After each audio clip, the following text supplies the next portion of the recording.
नमस्कार, नमस्कार, नमस्कार दोस्तों। मैं Nikhilesh Jain Hindi chess base India channel पर आप सभी का हार्दिक अभिनंदन करता हूँ। दोस्तों दुनिया में वुमेन्स चेस के लिए स्ट्रॉन्ग इवेंट्स की जब बात आती है तो बहुत ही गिने-चुने इवेंट्स हैं। लेकिन सबसे प्रतिष्ठित टूर्नामेंट में से एक कोई है तो वो है क्रेन्स कप, जो कि सेंट लुइस चेस क्लब में आयोजित किया जाता है और ये अभी से नहीं, काफ़ी समय से आयोजित किया जा रहा है। अब ज़रूर हम देख रहे हैं कि टाटा स्टील में भी वो वुमेन्स टूर्नामेंट ऑर्गेनाइज़ कर रहे हैं, नॉर्वे चेस में कर रहे हैं, अलग-अलग जगह उच्च चेस में कर रहे हैं। तो ये एक अच्छी बात है, ये एक बहुत अच्छी शुरुआत हो चुकी है। पूरी दुनिया में वुमेन चेस को बूस्ट अप मिल रहा है। लेकिन क्रेन्स कप जो है वो बहुत ही प्रतिष्ठित टूर्नामेंट जो है वो माना जाता है और भारत से इस बार जो है वो 3 खिलाड़ी क्रेन्स कप में हैं। कोनेरू हम्पी हैं, दिव्या देशमुख हैं, वैशाली आर हैं। और बहुत महत्वपूर्ण ये है कि ये शायद चेस ओलंपियाड के पहले इन तीनों खिलाड़ियों का, जो कि एक ही टीम में रहने वाली हैं, आखिरी टूर्नामेंट है। एक और महत्वपूर्ण चीज़ है, क्योंकि वैशाली जो है वो वर्ल्ड चैम्पियनशिप की चैलेंजर हैं, तो उनके प्रदर्शन पर अब नज़र हर मैच दर मैच रहेगी। उनकी प्रतिद्वंदी भी देख रहे होंगे और दिव्या देशमुख, और बाकी तैयारी के लिहाज से तो सबके लिए अच्छा है। पहला राउंड हुआ दिव्या देशमुख वर्सेस वैशाली रमेश बाबू। वैशाली सफ़ेद मोरों से खेल रही थी और देखते हैं क्या कुछ हुआ है इस मुकाबले में। तो शुरुआत हुई D4 से और दिव्या जवाब देती हैं D5, C4, C6, Slav opening होती है, night F3, night F6, night C3, E6, triangular setup आप स्टॉप बनाते हैं, क्वीन C2, A6 खेलते हैं, आइडिया B5, जो कि हमेशा इस लाइन में होता है। आपको थोड़ा स्पेस बनाना होता है, क्योंकि दो प्रॉब्लम होते हैं ब्लैक को इसमें। एक स्पेस वाइट के पास ज़्यादा होता है, दूसरा उसका लाइट कलर का बिशप, ये वाला बिशप जो है वो खेल नहीं रहा होता है, तो इसको गेम में लाना बहुत ज़रूरी है। वैशाली एकदम ओपनिंग के हिसाब से सही खेलती हैं। E4, night E4, night E4, queen E4। जब आपके पास स्पेस कम हो, पीस एक्सचेंज करना सबसे अच्छा तरीका है। Okay, bishop B4 check, BD2, दूसरा पीस भी एक्सचेंज होता है, नाइट D2। यहाँ पर नाइट D7, लॉन्ग कैसल करती हैं यहाँ पर वैशाली, शॉर्ट कैसल करती हैं दिव्या, एंड बिशप D3। अगर मैं यहाँ पे आपसे पूछूं कि आप वाइट लेना चाहोगे या ब्लैक लेना चाहोगे, तो आप 100% बोलोगे कि वाइट ही लेना चाहेंगे। स्पेस बढ़िया है, बिशप क्वीन बिल्कुल मेट इन वन लगा के बैठे हुए हैं, दोनों खेल रहे हैं, नाइट गेम में आने के लिए तैयार है, कहीं से भी आ सकता है, E5 का स्क्वायर है, रुक इन फ्यूचर लिफ्ट हो सकता है। एवरीथिंग जो है वो बहुत ही शानदार दिख रहा है। लेकिन सब कुछ इतना शानदार तो अगर है तो साबित करना जो है वो अपने आप में बड़ी बात है। यहाँ से आप कैसे कंटिन्यू करते हो वो बड़ी बात है। तो सबसे पहली बात, यहाँ पर दिव्या खेलती है नाइट F6, क्वीन पर अटैक, H7 डिफेंड, और पहला सवाल यहाँ पर वैशाली की तरफ उछाला उन्होंने कि आप क्या खेलोगे यहाँ पर। अच्छा, यहाँ पर जो सबसे अच्छा मूव हो सकता है वो है queen H4, keep your eyes on H7, H7 पे अपनी नज़र बनाए रखिए। देन आप कोशिश करिए इस गेम में कि नाइट भी शामिल हो जाए। हालांकि ये जो पोजीशन है, ऐसा नहीं है कि वाइट विन कर रहा है, ये तो स्लाइटली बेटर है, क्योंकि यहाँ पे ब्लैक के पास एक बहुत अच्छी चाल थी और वो चाल थी E5। आइडिया ये है कि अगर आप मारोगे तो आपका बिशप हैंगिंग है, जो आपकी वीकनेस है वहीं से सामने वाले की चाल निकलती है, क्योंकि बिशप हैंगिंग है तो E5 आ रहा है।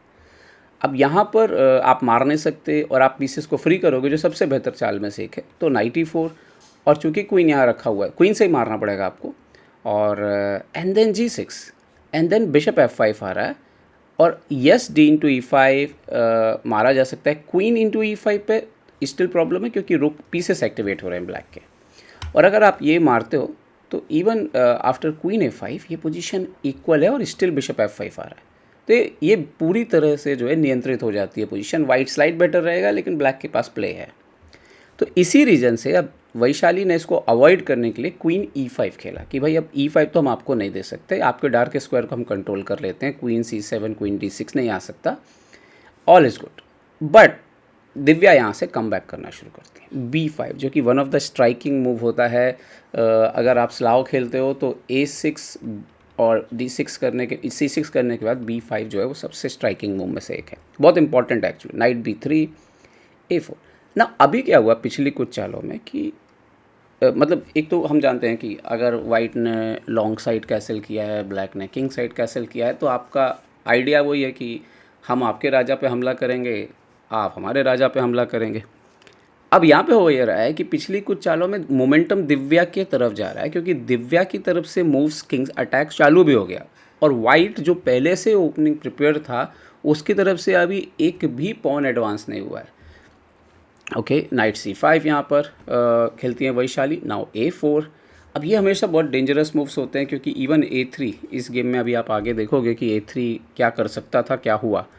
किंग B1 खेला इन्होंने, bishop A6, night into A6। और यहाँ पर जो है वो डिसीजन मेकिंग बड़ा इंपॉर्टेंट हो जाता है क्योंकि सडनली अब वाइट को लग रहा है कि पॉन इंटू C4 के बाद अगर ये बिशप एक्सचेंज हो जाता है तो ये थोड़ा परेशानी क्रिएट करेगा। हालांकि नाइट अच्छा है, लेकिन यहाँ पर जो सबसे अच्छा तरीका है वो C into B5, bishop into B5 and then A3 करके इंतज़ार करना है। बट यहाँ पर वैशाली ने नाइट इंटू A6 मारा और ये जो मूव था इससे काफ़ी हेल्प मिला ब्लैक को। नाइट क्वीन A6, एक तो रुक एडवांस हो गया, दूसरा नाइट जो एक्चुअली में थोड़ा टेंशन क्रिएट कर सकता था वो चला गया। यस, बिशप बेटर है, लेकिन ये नाइट ख़राब नहीं है और ये बिशप अच्छा होने के बाद भी बहुत ज़्यादा योगदान नहीं कर रहा है। ओके, यहाँ पर पॉन इंटू B5 अगर आप मारते हो, C into B5 मारते हो और आप सोचो कि चलो क्वीन इंटू B5 मारते हैं, तो प्रॉब्लम ये है कि आपने अगर बैंक को लाइन देखी हो तो होता ही है कि जैसे रुक A5, अभी आपको क्वीन हटाना पड़ेगा एंड देन ये जो ओपन फाइल है ना, ये उल्टा रिवर्स अफेक्ट करती हैं। अगर आपका किंग यहाँ पे रखा हुआ है तो वो पॉन लेना एक्चुअली में पॉइजन पॉन आप जिसको बोल सकते हो कि जहर वाला पॉन है वो, तो आपको मारना चलेगा नहीं वो। तो यहाँ पर अलाउ हुआ, इन्होंने मारा रुक A5, क्वीन E3 एंड ना यहाँ पर बहुत ही ज़बरदस्त था। यहाँ पर अकॉर्डिंग टू एनालिसिस A3 जो है वो डिज़ास्टर कर सकता था वाइट के लिए, क्योंकि आपको B3 करना पड़ेगा एंड देन जो आइडिया है वो मतलब एक्चुअली ह्यूमन आइडिया है ही नहीं। वो बोल रहे हैं कि रुक को लेके आप इधर चले जाइए, अपना डिफेंस फिक्स कर दीजिए एंड नाउ नाइट D5 आ रहा है, देन अपने क्वीन को ले आइए, दूसरे रुक को ले आइए और ये ब्लैक के लिए विनिंग है क्योंकि वाइट का काउंटर ही चला गया। तो यहाँ पे ऐसा खेलना पड़ेगा इसको बचाते हुए, क्योंकि यहाँ पे जैसे अगर आप सोचो चलो पॉन बचा लेते हैं यहाँ पे, तो नाउ नाइट D5 आ रहा है और उसके बाद वाइट का attack gone. So anyway match में क्वीन B6 आता है तो रुक D2 ये खेलती हैं, रुक D8। टेक्निकली आप देखो ये ख़राब हो गया है वाइट का, क्योंकि वाइट का अटैक कुछ लॉन्च ही नहीं हुआ और ब्लैक का अटैक लॉन्च हो चुका है। ये A3 आ रहा है, यहाँ पर नाइट D5 आ रहा है, इवन ज़रूरत पड़ने पर काफ़ी ब्रेक आ सकते हैं, यहाँ पे प्रेशर रहेगा। तो इन्होंने खेला रुक C1, वैशाली ने रुक A7 जाता है, A3 फाइनली उनकी तरफ से आ जाता है। दिव्या A3 नहीं खेलती हैं ब्लैक से। और कई बार क्या होता है कि आपको क्लियर नहीं दिखता है, आपको लगता है कि यार ये A3 करेंगे और B3 के बाद शायद कुछ नहीं हो रहा है, तो वो एक कन्फ्यूज़न जो एकदम क्लियर ना दिखना एक रीज़न होता है। ऐसा नहीं होता कि प्लेयर को A3 नहीं दिख रहा होता है, बट क्लियर नहीं दिख रहा होता है कि इसके करने के बाद हम 100% कैसे जीतने वाले हैं, क्योंकि इंजन को दिख रहा होता है कि ये ख़राब चाल है या ये अच्छी चाल है, बट एज अ ह्यूमन आपको प्रूव करना पड़ेगा ना कि ये तो ऐसा लगता है नहीं तो ब्लॉक हो गया, अब अटैक कैसे करेंगे। तो वो बहुत एक इंपॉर्टेंट पॉइंट है और इसी वजह से मेरे ख्याल से उन्होंने A3 नहीं किया। रुक A7, यहाँ पर A3, रुक D7 और दिव्या ने बोला कि चलो पोजिशनल खेलते हैं, अब पोजीशन तो अच्छी है, D4 का आइसोलेटेड पॉन है, C6 और आपके E6 ने इसको प्रेशर करके रखा है, D5 स्क्वायर पूरे कंट्रोल में है, कभी भी नाइट D5 आ रहा है तो, और यहाँ पे सीधा पूरा प्रेशर डाल देते हैं। इन्होंने किया, दिव्या ने किया H6, H3, night D5, finally queen हटे, देन नाइट पीछे जाते हैं और वो अपने नाइट को इम्प्रूव करती हैं और D4 पे फाइनली एक और अटैक आ जाता है। और अब आप देखिए जैसा कि नियम है आइसोलेटेड पॉन में कि अगर अटैकर से ज़्यादा डिफेंडर से ज़्यादा अटैकर हो गए तो पॉन का मरना तय है, तो वो पॉन दिव्या मार लेती हैं। और इसके बाद थोड़ी देर में जो है गेम बिशप D3, यहाँ पे वो फाइनल कुछ ट्राई करती हैं बट दिव्या खेलती है नाइट G3। अब यहाँ पे प्रॉब्लम ये है कि आप ये चेक नहीं, इसका कोई मीनिंग नहीं निकल रहा है। किंग F8 आप मैक्स टू मैक्स एक और चेक दे सकते हैं, किंग E7, बट इसके बाद प्रॉब्लम यह है भी आपका रुक मर रहा है, आप G7 नहीं मार सकते, आपका क्वीन मर रहा है, तो ये वर्क नहीं कर रहा था। तो उन्होंने रुक C2 खेला एंड देन क्वीन D5 खेला और यहाँ पे रिज़ाइन कर दिया वैशाली ने, क्योंकि प्रॉब्लम डिस्कवर्ड अटैक का शुरू हो गया है अब और यहाँ पे मेटिंग थ्रेड जो है वो आने लगेंगी। तो आप मतलब एक चेक दे सकते हो, आप किंग F8 एक और चेक दे सकते हो, किंग E7 एंड देन आप कुछ भी नहीं करोगे, जैसे इस तरह का कुछ करते हो तो आप नाइट C1 चेक आ रहा है एंड आप किंग मान लीजिए कि G1 जाते हैं, क्योंकि इधर जाएंगे तो मेट ही हो जाएगी, इधर जाएंगे तो, and then even queen A2 check.